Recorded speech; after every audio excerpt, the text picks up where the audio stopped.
আমি দেখতে দেখতে চলে এলাম সাতারি পর্বতে।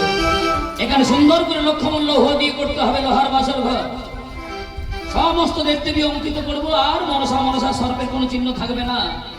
ইন্দ্র চন্দ্র বরুণ দেখো দেখো দশদিক আমি একে একে অঙ্কিত করলাম নব্বী মহাকাল।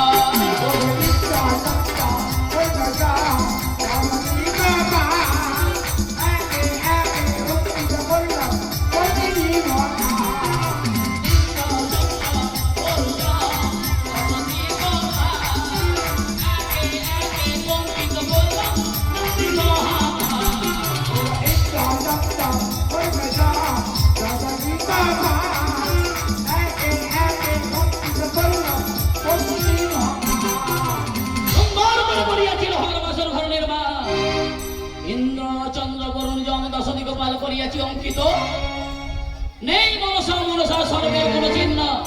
ভালোই হয়েছে, এইবার তালা চাবি লাগিয়ে চন্দ্রধরের হাতে চাবি কাঠি পৌঁছে দিয়ে আসে।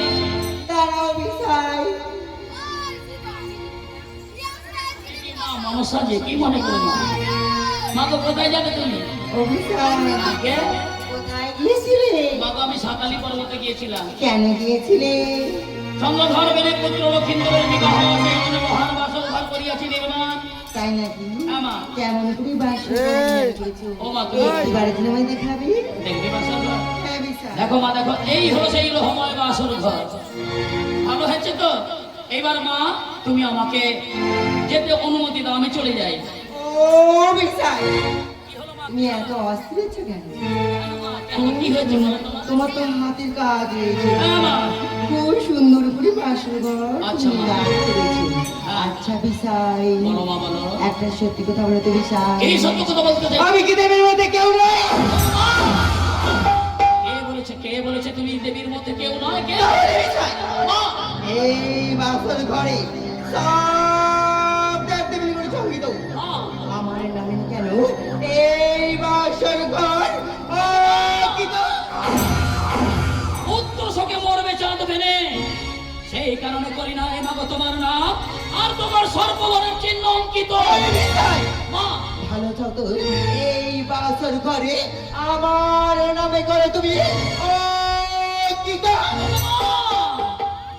সম্বরণ করো সম্বরণ করো জননী। দেব মাগো দেব, এই লোহময় বাসর ঘরের মধ্যে তোমার মনস্কামনা পূরণের জন্য করিব তোমার নাম আর তোমার সর্ববনের চিহ্ন অঙ্কিত। মাগো তোমার চরণে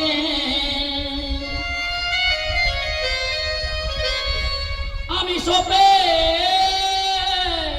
দিলাম। মা আমার দুটি নয়ন তারা, মাগো আমার দুটি নয়ন তারা, আমার দুটি নয়ন তারা, আমার দুটি নয়ন তারা তোমার চরণে ছপে দিলাম। আমার দুটি নয়ন তারা,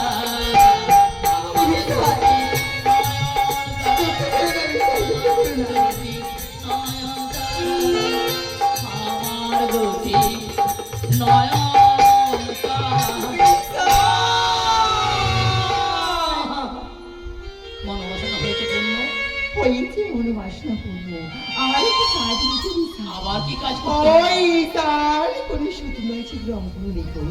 যাতে আমার সর্বকর পৌঁছতে পারে। না মা না, এ আদেশ তুমি ফিরে দাও মা, ফিরে দাও। কারণ আমি যার খাই তার গুণ গাইতেই হবে।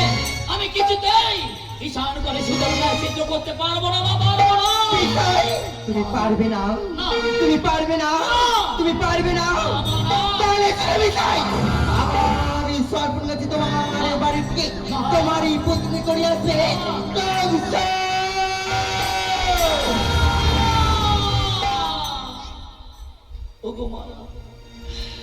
তুমি তোমার সর্বমনকে ফিরিয়ে নাও মা, ফিরিয়ে নাও।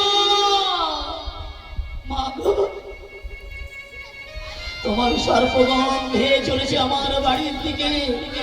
আমার ছেলেরা সবাই ঘুমন্ত অবস্থায় রয়েছে, তাদেরকে কি ধ্বংস করবে না?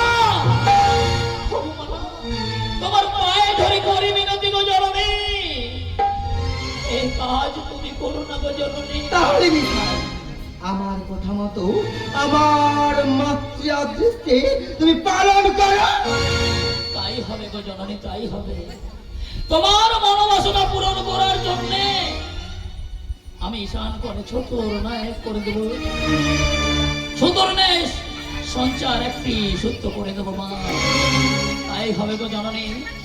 ওরে ওরে নখাই, তুই যত পারিস আমাকে অভিশাপ দিবি রে বাবা। ওগো ঠাকুর, আমি এখন কি করব ভেবে পাচ্ছি না। তাই আমি সুদর নয় ঈশান কোণে ছিদ্র করে দিলাম, তাতে দিলাম অঙ্গারের কড়ি। বাবু মনোবাসনা হয়েছে পুরো। হয়েছে মনোবাসনা পূর্ণ, যাবার তুমি তোমার প্রাণ ভরে আশীর্বাদ করলাম। মহাজননী, এই বিশ্বকর্মার ভক্তিপূর্ণ প্রণতি।